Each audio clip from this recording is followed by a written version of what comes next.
gente pode pensar, por exemplo, algumas ações que nos dão diagnóstico, né, e que podem nos permitir uma intervenção mais efetiva. Então, por exemplo, o Centro de Referência ele recebe estudantes de vários cursos da UFESA que vão ter contato com a perspectiva de direitos humanos e com a perspectiva de uma educação popular.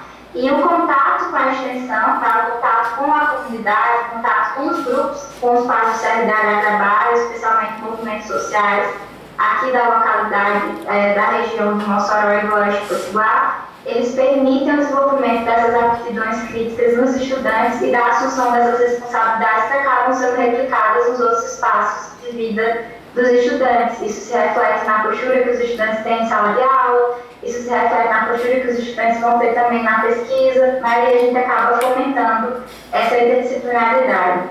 O CLDH, particularmente, eu coordeno o chamado eixo de gênero e diversidade, né? Então nós lidamos com o trabalho com mulheres e com pessoas LGBTQIA+, e uma experiência muito importante que nós participamos, né, que nós puxamos na UFESA, foi uma experiência pioneira lá no ano 2018, quando nós resolvemos fazer no 8 de março um levantamento sobre a situação das mulheres na UFESA, e em 2019 um levantamento sobre a situação das pessoas LGBTQIA+, dentro da UFESA. E o objetivo era fazer uma espécie de pesquisa, uma espécie de levantamento, que gerou um relatório, e nesse levantamento nós mapeamos, por exemplo, as desigualdades de gênero apontadas por servidoras, né, por técnicas servidoras, por professoras servidoras e também pelos estudantes, do que diz respeito à sua condição de mulheres dentro da universidade. E foi surpreendente, por exemplo, nós observamos, né, dentro dessa pesquisa, uma certa desigualdades, como, por exemplo, a falta de acesso a um espaço adequado para as mulheres que são mães, né, com relação a seus filhos. A gente viu, por exemplo, um diagnóstico de casos de assédio muito altos dentro desse espaço universitário, pouco denunciados, porém muito altos na pesquisa. O que gerou, por exemplo, após a produção desse relatório, a inclusão no ingresso dos professores e professoras na UFESA de um plano de capacitação sobre o que é assédio moral e sobre o que é assédio sexual, o que foi algo muito positivo e muito interessante. Né? A gente observou que existem mulheres na UFESA, no nosso entorno, que são as terceirizadas, as servidoras terceirizadas, que necessitavam de formação sobre violência doméstica e familiar, e que muitas delas atravessavam essa situação no seu cotidiano e não tinham atenção, mesmo trabalhando no espaço acadêmico, elas não recebiam qualquer tipo de atenção de retorno dessa universidade. Isso gerou rodas de diálogo, rodas de conversas com essas mulheres. Então, eu quero colocar essa experiência como uma experiência bastante exitosa, né? Foram 2 relatórios produzidos pelo CNDH sobre as condições das mulheres no espaço acadêmico, porque nos permitiram refletir sobre como a nossa universidade, enquanto estrutura, ela acaba replicando as desigualdades sociais que existem ao nosso redor, mas fora desse espaço acadêmico, como a prática de violências contra as mulheres, como a prática de preconceito e discriminação contra as pessoas LGBTQIA+. Então, iniciativas como essas, né, que necessitam, por exemplo, um espaço de diagnóstico interno de quais são nossas necessidades, de como a gente pode interferir e atuar dentro delas, é também algo que a gente pode mencionar como uma prática importante que pode aproximar aí essa transversalidade dos direitos humanos no ensino, na pesquisa e na extensão, e mais do que isso, uma transversalidade que também busca transformar o próprio espaço universitário, buscando que esse espaço não seja um reprodutor das violências aos direitos humanos que a gente encontra na nossa sociedade, de forma geral. Bom, dito isso, né, portanto, assim, já cheguei nos 20 minutos, desculpa, eu me empolguei falando, mas eu só quero colocar como reflexão final que quando a gente trata os direitos humanos como processos de luta, né, e que a gente observa que esses direitos se expressam normativamente, culturalmente, socialmente, né, a gente também precisa ter em mente, né, uma certa firmeza que nos aponta para a necessidade de vigilância permanente. Né? Como muito bem Mariana colocou, esses direitos eles não são dados, eles não nos foram dados de mão beijada, muito pelo contrário, eles são conquistas, eles são frutos de muita luta social, eles são frutos de muitos problemas que nós continuamos a atravessar em nossa sociedade. E eles expressam anseios de dignidade, né? E na sociedade na qual a gente vive hoje, eles trazem para a gente um desafio adicional, que é muitas vezes dizer o óbvio, né? Ou lutar contra preconceitos arraigados, lutar contra um governo, uma sociedade que naturalizou a barbárie, né? Então, quando a gente busca o desafio de educar para os direitos humanos e com os direitos humanos, a gente está assumindo também o desafio de se opor à barbárie, né? De se opor a esse projeto que nos desumaniza, né? Que nos coloca no plano da política do amigo e do inimigo, né? Que admite a destruição do outro, a destruição do seu oponente. E portanto, também assumir uma responsabilidade com uma gestão democrática, com uma gestão voltada para o espaço social, voltada para a transformação dessas desigualdades. Nesse sentido, né, depois de tudo que a gente já viveu, tanto no Brasil como em experiências do mundo, todo aquele que trabalha, né, em defesa dos direitos humanos e que busca os direitos humanos como uma forma, como, digamos, um elemento, né, da sua formação e também da transformação do espaço do ensino superior, assume essa responsabilidade de uma vigilância permanente. A gente não pode descansar, a gente não pode tratar que esses direitos já foram conquistados, a gente não pode achar que eles existem porque eles estão ali na lei. A história nos ensina, né, que, na verdade, há necessidade sempre de luta para que eles também sejam efetivados e que nem sempre eles vão ser efetivados para todas as pessoas, porque a história dos oprimidos e oprimidas, das pessoas, enfim, que estão nessa situação de desigualdade e de exploração, é a história também da exceção. Eles não são a regra. Não é a regra da lei que é aplicada a eles, mas a regra da exceção. Então, por isso que essa vigilância é tão importante nos tempos em que nós vivemos e por isso que é tão urgente debater os direitos humanos num país onde presidenciáveis, por exemplo, dizem que eles são estercos de bandidos, né? Como o nosso atual presidente da República já falou, né, em algumas de suas oportunidades de fala.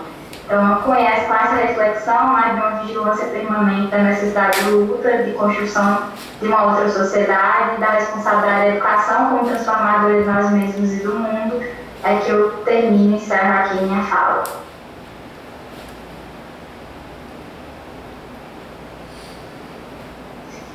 Muito obrigada, professora Gilmara, muito obrigada. Essa adicional fala riquíssima, né? Eu particularmente,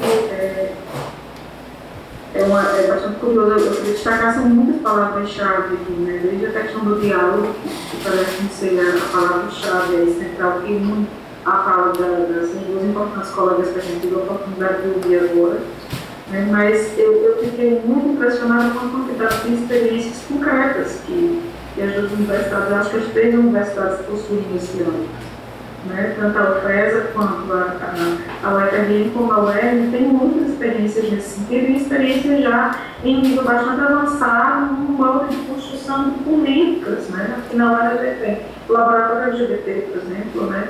A gente também teve a recente construção da política de prevenção e enfrentamento à violência contra as mulheres, como eu disse, contempla desde obrigações para a comunidade acadêmica em geral, passando pela perspectiva que nós temos de construir o observatório, a rede, né? Além do observatório da rede, também o acervo.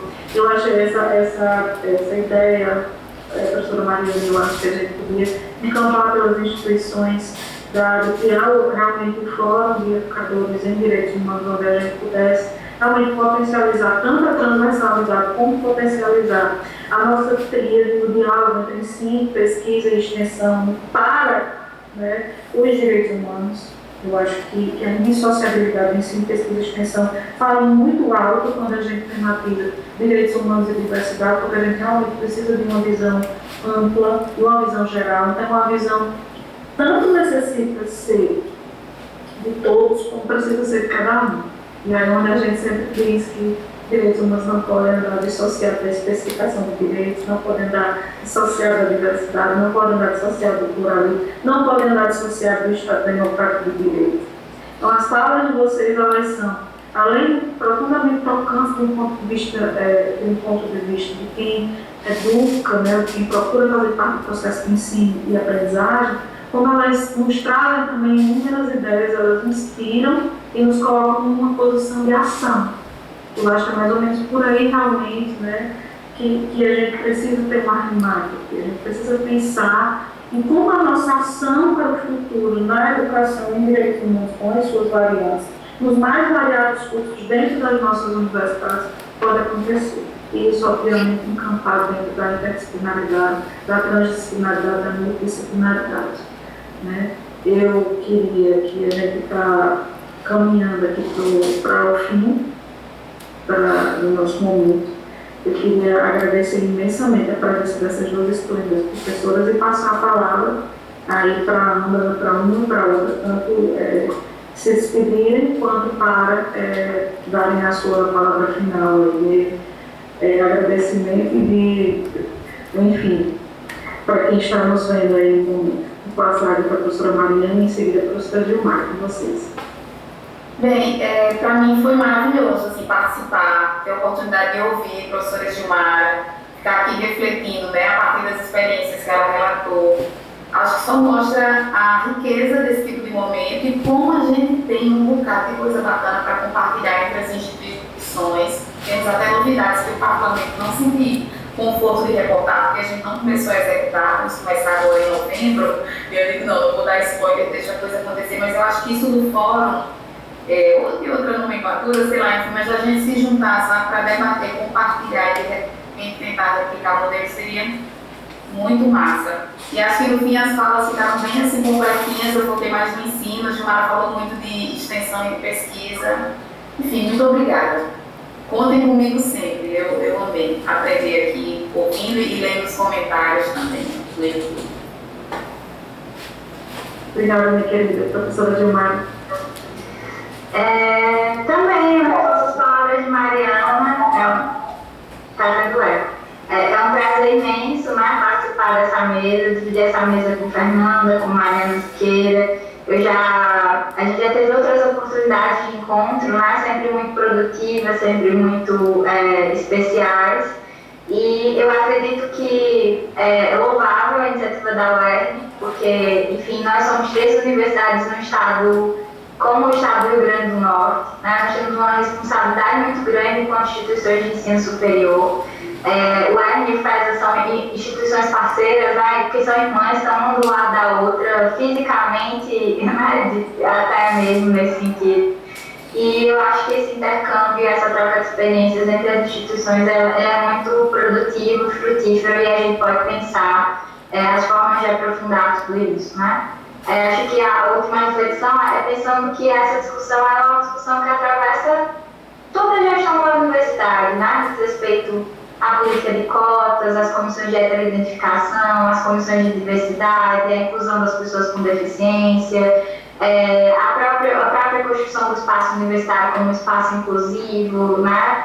A formação dos docentes, né? O combate às desigualdades entre os discentes no processo de aprendizagem. Então, toda essa discussão, tudo isso, né, que faz parte do nosso cotidiano, é educação em direitos humanos, né? Faz parte de uma preocupação com o espaço ético, com esse olhar ético para o ensino superior, né? Com essa nossa responsabilidade com a universidade. E nesse sentido, eu só termino dizendo que quando a gente fala em educação em direitos humanos como uma espécie de dever, né, do nosso mover no mundo, como diria Paulo Freire, a gente também fala de um dever que a gente tem de defesa da educação pública, né, e dessa universidade. Então, eu acho que, sem dúvida, essa é a nossa tarefa fundamental, principal, assim, em todos esses anos, né, e nos próximos também, de manter essa instituição viva, ativa, produzindo um ensino crítico, consciente e transformador. É isso. Mais uma vez, a gente já tem que terminar. Muito obrigada. Foi uma grande, grata, enorme satisfação estar aqui com vocês. E Eu quero dizer que desse momento atuativo nós tiramos a escola realmente o desejo da continuidade, né? A gente ao falar, ao expressar, ao propor um tema dessa natureza, eu acho que a gente constrói pontos e constrói sonhos também, né? Constrói pontos, constrói sonhos e constrói possibilidades que de repente avançar e dar continuidade a essa reflexão. E muitas vezes a gente imagina que o tema ele já está suficientemente abordado, que ele já chegou, né, no seu ponto limite, mas esse definitivamente, eu acho que quanto mais falamos nele esta noite, mais imaginamos o quanto temos prospectivamente ainda de realizar, ainda de encontrar, ainda de conhecer, ainda de dialogar, tanto essas três instituições quanto todas as outras, né, que estão aí país afora com esse desafio. Afinal de contas, a temática, como bem proposto, é transversal, precisa estar em todos os currículos, precisa estar em todas as disciplinas. É isso que significa a gente ter uma temática transversal. Mariana colocou logo desde o início, ela é transversal, ela precisa estar presente em todos os currículos, em todas as disciplinas dos respectivos currículos, no que couber. E esse no que couber é o nosso maior desafio. No que couber é como, onde, com quem, até onde vamos, né? São excepcionais, inclusive perguntas de pesquisa, né, para quem é da metodologia e quem trabalha com essas construções, inclusive são excepcionais perguntas de investigação, mas são mais do que perguntas de investigação, são um compromisso nosso enquanto docentes. Então, deixando essa mensagem e acho que também esse desejo de um compromisso numa construção futura nesse sentido, a gente abraça a comunidade, as três comunidades acadêmicas, né, em especial da UEM, que inicia o seu semestre agora, e para a qual nós realmente construímos esse momento.